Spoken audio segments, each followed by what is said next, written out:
আসসালামু আলাইকুম everyone. Dish and diary with Ubaida's family ব্লগে অনেক দিন পর আবার সবাইকে স্বাগতম করছি।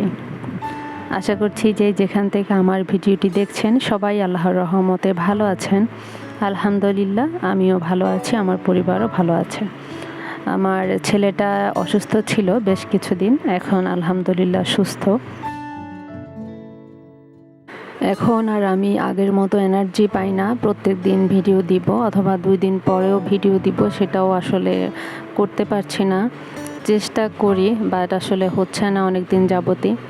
তো এটা ছিল ঈদের কিছুদিন পর আমি চালের রুটি বানিয়েছিলাম। জীবনের প্রথম একা একা চালের রুটি বানানো। আর ছিল গরুর পায়ের নেহারি। তো নেহারি দিয়ে কিন্তু রুটি দিয়ে খেতে অনেক মজা। আর চালের রুটি তো ঈদের সময় খাওয়া মানে না খেলে মনে হয় যেন ঈদই হয় না, এরকম একটা ব্যাপার। আর আমরা সবসময় ঈদের দিন চালের রুটি খাই, কিন্তু এখানে আমার শ্বশুরবাড়ি যেহেতু উত্তরবঙ্গে, তো উত্তরবঙ্গের মানুষ ঈদের দিন খিচুড়ি খায় মাংস দিয়ে। আর চালের রুটিটা ঈদের পরে কোনো একদিন বানায় অথবা ঈদের পরের দিন বানায়। আর চালের রুটি বানানোতে একটু আসলে আইডিয়া লাগে, আর একটু টিপসও ফলো করতে হয়। আর মানে পুরোপুরি যারা চালের আটা দিয়ে গুঁড়ি দিয়ে আটা করে তাদের মানে ওইটা আমি আসলে পারফেক্টভাবে পারি না। বাট আমি করেছি মানে বেশিরভাগ চালের গুঁড়ি দিয়েছি, আর তারও কিছু কম দিয়েছি আটা। তো দুইটার সংমিশ্রণে আমি আটাটা করেছি। দেন রুটিটা ভালোই হয়েছে, আর নরম নরমও হয়েছে, ভেঙে যায়নি। আর শুধু চালের রুটি দিয়ে আটা করলে দেখা যায় ভেঙে ভেঙে যায়, আসলে ওইটারও একটু টিপস ফলো করতে হয়। বাট আমি ওইটা টিপস আর ফলো করিনি।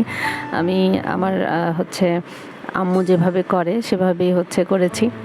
আর সরি, আমি এতক্ষণ আটা আটা বলছিলাম, আটার কাই আর কি। অনেকে আটার কাই বলে, অনেকে আটার ডোর বলে।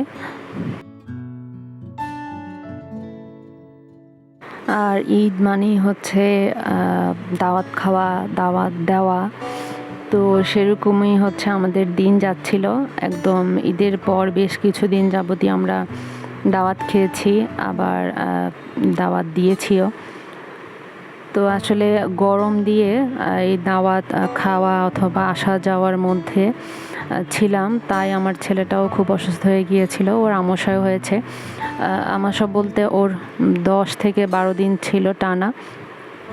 আর আমাশা হওয়ার পর ও এত শুকিয়ে গিয়েছে, মানে এমনিতেই তো শুকনা, আরও আমাশা হওয়ার পর ও এত শুকনা হয়ে গিয়েছে, ওকে দেখলে মনে হয় যেন ও মানে কতদিন না খাওয়া, একদম অপুষ্টিহীনতায় ভুগছে, এরকম হয়ে গিয়েছে।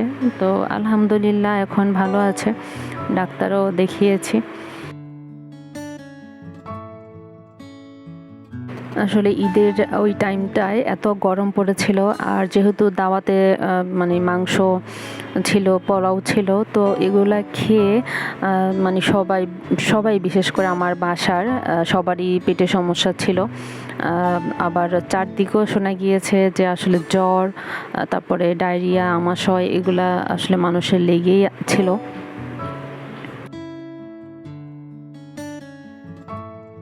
আর আমরা এখানে গিয়েছিলাম আমার ননসের মামি শাশুড়ির বাসায়। দেখেছেন কত দূরের আত্মীয়, বা রিজিক আসলে ওখানে লিখা। রিজিক আল্লাহ যেখানে লিখে সেখানে আসলে মানুষকে টেনে নিয়ে যায়। বাট আমাদের বাসার কাছেই থাকে ওনারা, তো সেজন্য যাওয়া হয়েছে।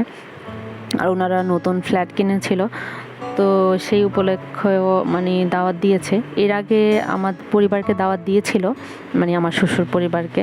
তখন আমি ছিলাম আমার গ্রামের বাড়িতে, আমার ছেলেটা তখন আমার পেটে ছিল, তো আমি যেতে পারিনি।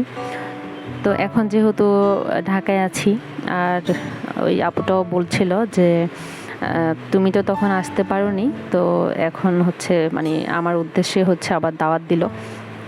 আমি ওনার বাসা দেখিনি, ওনার মানে আসেনি আর কখনো। তো ওই হিসাবে যাওয়া। আবার এর আগের দিন গিয়েছিলাম আমার ননদের বাসায়। তো ওইটাও একটু আগে যে জুম করে দেখিয়েছিলাম ওই বাসাটা ছিল, মানে এক জায়গায় হচ্ছে দাওয়াতগুলো ছিল আমাদের একটু আগে পরে।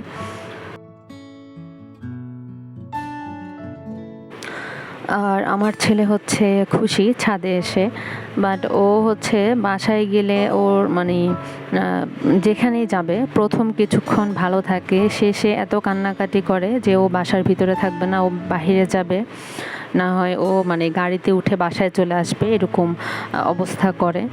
এর আগের দিন আমাকে তো সে মানে দাওয়াতে মানে ওদের বাসায় বিকালের 4টা পর্যন্ত খেতে দেয়নি। আমি হচ্ছে মেইন দরজার বাহিরে দাঁড়িয়ে দাঁড়িয়ে চা খেয়েছিলাম। মানে ও আমাকে বাসায় ঢুকতেই দিবে না, মানে ও বের হবে, বাহিরে গেলে হচ্ছে ও শান্তি, আবার রাস্তায় গাড়ি ঘোড়া দেখবে এগুলো হচ্ছে শান্তি ওর কাছে। তো শেষের কয়েক ঘন্টা আমাকে খুব জ্বালিয়েছিল।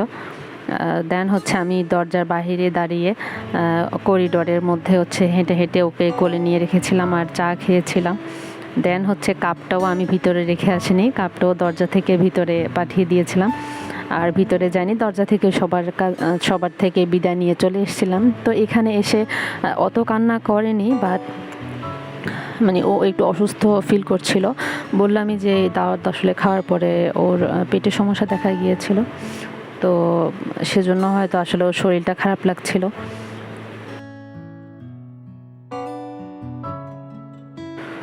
আর এই ছাদে সে আসলে এরকম গাছপালা যুক্ত ছাদ দেখে আসলে মন ভরে যায়। এরকম ছাদ বাগানের খুব ইচ্ছে, বাট আসলে এগুলার অনেক কষ্ট আছে, হ্যাসেল আছে। মানে আসলে কষ্ট ছাড়া তো মিষ্টি হয় না কখনো, জীবনের প্রত্যেকটা কাজই হচ্ছে কষ্ট করতে হয়, কষ্ট ছাড়া মিষ্টি ইম্পসিবল। তো এখানে যতগুলোই দেখছেন এগুলো সব হচ্ছে মানে ফ্ল্যাটের মানুষদেরই, আর আমরা যাদের বাসায় গিয়েছি ওনারও আছে, ওনার হচ্ছে বেশি বেগুন গাছ, মরিচ গাছ। তো সব কিছু মিলিয়ে ভালোই লাগলো। আসলে এরকম মানে পরিবেশ সবারই ভালো লাগে, কার না ভালো লাগবে। দেন হচ্ছে আমরা বাসায় চলে এসেছিলাম ছাদ থেকে, এসে আবার হচ্ছে উনি 3 রকমের আচার নামিয়ে দিয়েছিল ওই আপুটা ওনার ফ্রিজ থেকে। তো আচার দেখে তো সবাই আবার ঝাঁপিয়ে পড়লো। তো আমার ছেলেও না আচার দেখে ও আচার খায় বাসায়, তো আচার ঝাল ছিল না, তো এই জন্য আসলে দিয়েছি। আর যেহেতু সবাই খাচ্ছিল ও বারবার তাকাচ্ছিল, জন্য ওকেও একটু বাটিতে করে দিয়েছিলাম। আর এর পরের দিন হচ্ছে আমাদের কোনো দাওয়াতের প্ল্যান ছিল না, বাট আমরা মানে হুট করে দাওয়াতে চলে গিয়েছিলাম হচ্ছে মিরপুর পল্লবীতে। তো আসলে বেসিক্যালি সেখান থেকেই আসার পর হচ্ছে আমার ছেলেটা অসুস্থ হয় বেশি। আর ওই দিন অনেক গরম ছিল, আর যেহেতু দূরের পথ ছিল, বাসে করে জার্নি করেছিলাম। আসার সময় অবশ্য মেট্রোতে আসছিলাম, বাট যাওয়ার সময় বাসে আর গরম সব কিছু মিলিয়ে ওই বাসাটাও অনেক গরম ছিল। তো এসি রুমে বসছিলাম, তাও হচ্ছে ছেলেটা অসুস্থ হয়ে গিয়েছে। তো যাই হোক, ওর ভাগ্যে ছিল। আল্লাহ সব সন্তানদেরও সুখে রাখুক, সুস্থ রাখুক, ভালো রাখুক, আর সব মা বাবাদেরও ভালো রাখুক, সুস্থ রাখুক, এটাই দোয়া করি। আমার ইউটিউবার অনেক আপুরাই বলেন যে ওনাদের বাচ্চা কাচ্চারা অসুস্থ, আল্লাহ ওই বাচ্চাগুলোকে সুস্থ করে দিক, তাদের মায়ের বুকে ফিরিয়ে দিক সুস্থভাবে, সুন্দরভাবে, এটাই কামনা। আপনারাও দোয়া করবেন আমাদের জন্য, আমরা যেন সবাই ভালো থাকি, সুস্থ থাকি, সুখে থাকি। ইনশাল্লাহ নতুন আরেকটি ভিডিও নিয়ে হাজির হওয়ার ট্রাই করব খুব শিগগির, আল্লাহ যদি ইচ্ছে করেন। আসসালামু আলাইকুম।